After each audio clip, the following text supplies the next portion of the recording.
Assalamualaikum and good morning. My name is Kayat and I am here to teach you chemistry. आज हम अपना topic start करने जा रहे हैं chapter 1 that is fundamental in which we are going to study about the introduction of fundamental concepts of chemistry, जिसमें हम basic concept chemistry के पढ़ेंगे और उसमें इंक्लूड होगा सिग्निफिकेंट फिगर्स. देन नेक्स्ट हम कंटिन्यू करेंगे अपने एरर्स को, स्टैंडर्ड एरर क्या होता है, पर्सनल एरर क्या हो रहा है. उससे नेक्स्ट जो है हम लेके चलेंगे मोलिकुलर फार्मूला, एम्पिरिकल फार्मूला और उससे होने वाले वर्ड प्रॉब्लम्स जो उसकी हेल्प से हम सॉल्व करेंगे. लेकिन before starting my topic I am going to tell you about some branches of chemistry as well as कि वो किस में उसकी डिवीजन हुई हुई है. तो chemistry as you people know कि केमिस्ट्री बेसिकली क्या है, study of properties of matter and the changes which are happening in this. ठीक है कि मैटर के अंदर क्या क्या चेंजेस, क्या क्या मॉडिफिकेशन हो रही है, उसकी प्रॉपर्टीज़ की, कंपोजिशन की स्टडी करने को हम केमिस्ट्री कहते हैं. मैटर बेसिकली क्या है, anything which occupies space and has mass is known as matter. तो मैटर हमारे पास कोई भी चीज़ है, like I am having this is matter because it is having mass and as well as it will occupy some space. I am also matter, this board is also matter. ठीक है, तो matter जो है वो तो पूरी दुनिया में एग्जिस्ट करता है. उसको आप डिवाइड कर लेते हैं, फर्दर उसकी क्लासिफिकेशन होती है normally solid, liquid and gas के ऊपर. इसके अलावा आजकल प्लाज्मा जो है वो भी इसकी मैटर की फॉर्म है. इसके अलावा जैसे जैसे डिस्कवरीज हो रही हैं तो फर्मियोटेड जो है, कंडेंसेट वगैरह, ये भी उसमें फर्दर जो है मैटर की टाइप्स में बताया जा रहा है. लेकिन आपके इस कोर्स में सॉलिड, लिक्विड एंड गैस के ऊपर ही हम बात करेंगे, उसी को फर्दर लेके चलेंगे. तो इस कोर्स में जो कंटेंट्स हम स्टडी करने जा रहे हैं, ठीक है, उसमें इंक्लूड एक तो फंडामेंटल कॉन्सेप्ट्स ऑफ केमिस्ट्री है. नेक्स्ट हम एटॉमिक स्ट्रक्चर के ऊपर भी जाएंगे जिसमें आप डिस्कवर करेंगे डिफरेंट थ्योरीज़ को, कैसे कैसे आपने एटॉमिक स्ट्रक्चर जो है किस तरह आपने सजेस्ट किया.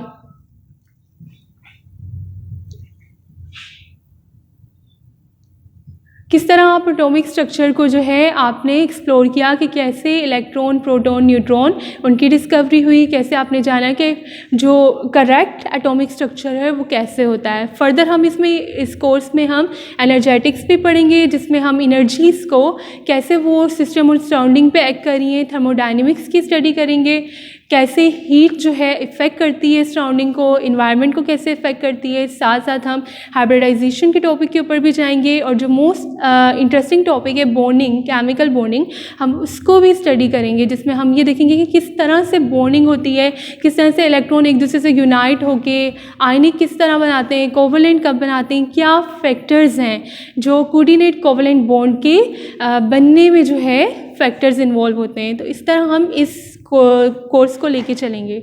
ठीक है, ये तो हो गया ओवरव्यू आपके 11th ग्रेड के कोर्स का. अब आते हैं अपने टॉपिक के ऊपर. तो जो केमिस्ट्री है बेसिकली जिन जिन ब्रांचेस में इसको डिवाइड किया जा रहा है, they are organic, inorganic, analytical and physical. ये मेन ब्रांचेस हैं. इसके अलावा आपको बायोकेमिस्ट्री, ठीक है, और भी डिफरेंट जो है जितना आप इसको क्लासीफाई कर लो आप कर सकते हैं, क्योंकि chemistry is a very vast topic, vast subject कि हर स्फेयर में आपको मिलेगा. तो ऑर्गेनिक केमिस्ट्री मैं इसकी डीप डिटेल में नहीं जाऊँगी क्योंकि हमारा टॉपिक से हम हट जाएंगे. बेसिकली ऑर्गेनिक केमिस्ट्री क्या है, ये हाइड्रोकार्बन्स की केमिस्ट्री है, यानी कार्बन और हाइड्रोजन से मिल के जितने कंपाउंड्स बन रहे हैं उसको आप इसमें स्टडी करते हैं. ठीक है, इनऑर्गेनिक के आप पीरियोडिक टेबल के तमाम बाकी के एलिमेंट्स जो एक्सेप्ट हाइड्रोकार्बन्स हो उनको आप स्टडी करते हैं. एनालिटिकल में आप एनालिसिस कर रहे होते हैं कि अगर कोई चीज़ है उसकी कंपोजिशन कैसे हुई है. लेट्स सपोज अगर हम इंक की बात करें तो इंक में क्या क्या कंपोनेंट्स डली हुई हैं जिनसे मिलकर ये ब्लू इंक बनी होगी या ब्लैक इंक बनी होगी. तो वो जो एनालिसिस होता है कि कितना ml ये डला है, कितना परसेंटेज ये, वो आप एनालिटिकल केमिस्ट्री में स्टडी करते हैं. देन फिज़िकल केमिस्ट्री की बात करते हैं तो इसमें आप फिज़िकल चेंजेस देख रहे होते हैं, आप इसमें एनर्जी की को स्टडी कर रहे होते हैं कि किस तरह थर्मोडाइनमिक्स में हीट किस तरह मोशन से रिलेट करवा रही है, मोशन करवा रही है, सराउंडिंग के ऊपर इसका क्या इफेक्ट है, इन्वायरमेंट के ऊपर क्या इफेक्ट है. Now, I am going to start the significant figure, which is the topic of chapter number 1. Significant figures क्या होते हैं? Significant figures basically reliable digits होते हैं जो certainty के साथ आपको मालूम होते हैं, लेकिन उस फिगर में जो लास्ट डिजिट है वो अनसर्टेन होता है, ठीक है। अब सिग्निफिकेंट फिगर जो है उसको हम किस तरह से जज करते हैं, किस तरह से डिटरमिन करते हैं। लेट्स सपोज आपको डेटा दे दिया, आपको एक नंबर दे दिया 5005, तो आप कैसे जज करेंगे कि आया इस पूरे फिगर के अंदर कितने सिग्निफिकेंट फिगर्स हैं।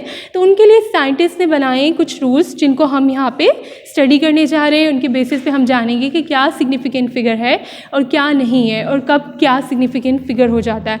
तो नंबर 1 जो रूल है आपके पास वो ये है कि तमाम non zero digit, all non zero numbers are significant. All non zero numbers कौन से होंगे? ऑब्वियसली 1 to 9, ज़ीरो के अलावा जितने भी नंबर्स हैं वो आपके नॉन ज़ीरो नंबर्स हैं, तो वो तमाम के तमाम सिग्निफिकेंट फिगर कहलाएंगे। लाइक मैंने यहाँ पे एग्जांपल दी है 64, ठीक है।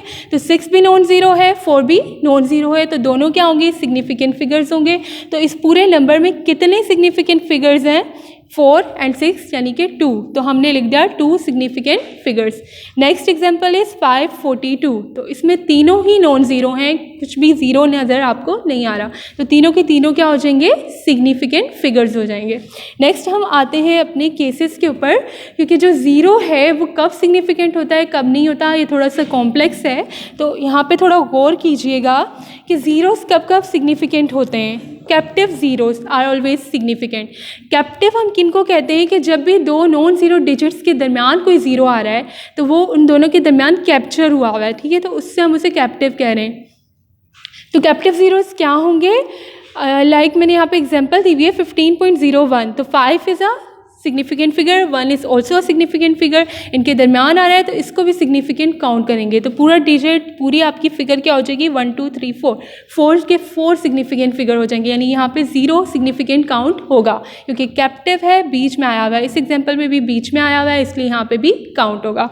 नेक्स्ट हम चलते हैं trailing zeros in decimal numbers, ठीक है। Trailing zeros are the zeros which are present in the end, ठीक है। तो यहाँ पे आप एग्जाम्पल में देख लें, ये लास्ट में ज़ीरोज़ आ रहे हैं, ठीक है। ये लास्ट के ज़ीरो सिर्फ और सिर्फ तब सिग्निफिकेंट कंसीडर होंगे जब वो डेसिमल वैल्यू वहाँ पे मौजूद हो, डेसिमल पॉइंट मौजूद हो, डेसिमल नंबर का हिस्सा हो।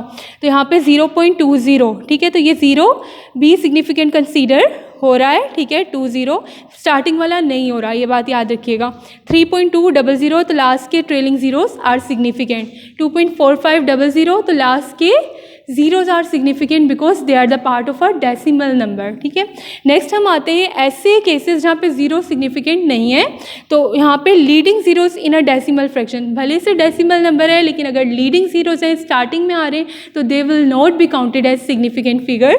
तो हमारे पास यहाँ पे 0.004 स्टार्टिंग के ज़ीरो सिग्निफिकेंट नहीं है, तो आपने लिख दिया कि सिर्फ 1 डिजिट यानी कि 4 सिग्निफिकेंट फिगर है, ठीक है, तो 1 सिग्निफिकेंट काउंट होगा। स्टार्टिंग के ज़ीरोज़ काउंट नहीं होंगे, 1 2, ठीक है, तो ये 1 और 2 यानी कि 2 सिग्निफिकेंट फिगर काउंट हो गए। इसी तरह यहाँ स्टार्टिंग के ज़ीरो काउंट नहीं हुए, 105 के ज़ीरो क्योंकि कैप्टिव ज़ीरो है, 2 नॉन ज़ीरो डिजिट्स के दरमियान आ रहा है, इसलिए ये काउंट हो गया, ठीक है। तो 3 सिग्निफिकेंट फिगर। नेक्स्ट हमारे पास क्या है? Trailing zeros in non decimal. Trailing zero अगर नॉन डेसिमल में आएगा तो तब ये क्या होगा? सिग्निफिकेंट आपके पास काउंट नहीं होगा। यहाँ पे देखें 5500, तो लास्ट के ट्रेलिंग ज़ीरोस हमने काउंट नहीं किए, सिर्फ नॉन ज़ीरो नंबर को काउंट किया है, 2 सिग्निफिकेंट फिगर्स हैं, ठीक है। नेक्स्ट आपके पास 50 है, 50 कोई डेसिमल नहीं है, तो इसलिए trailing zero will not be counted as significant, तो जस्ट आप 5 को काउंट करेंगे कि ये आपका सिग्निफिकेंट फिगर है। बिल्कुल ऐसे ही 7000 में ज़ीरोस यहाँ पे सिग्निफिकेंट नहीं है क्योंकि ट्रेलिंग है, तो आप सिर्फ 7 को 1 सिग्निफिकेंट फिगर काउंट करेंगे। तो ये तो था हमारा आज का टॉपिक सिग्निफिकेंट फिगर। नेक्स्ट जो टॉपिक होगा लेक्चर में हम इसकी मज़ीद एग्जाम्पल्स को कवर करेंगे। तब तक के लिए आप कम से कम 10 ऐसे एग्जाम्पल जिसमें सिग्निफिकेंट फिगर मौजूद हो उनको कमेंट सेक्शन में ज़रूर कमेंट करिए। Thank you so much.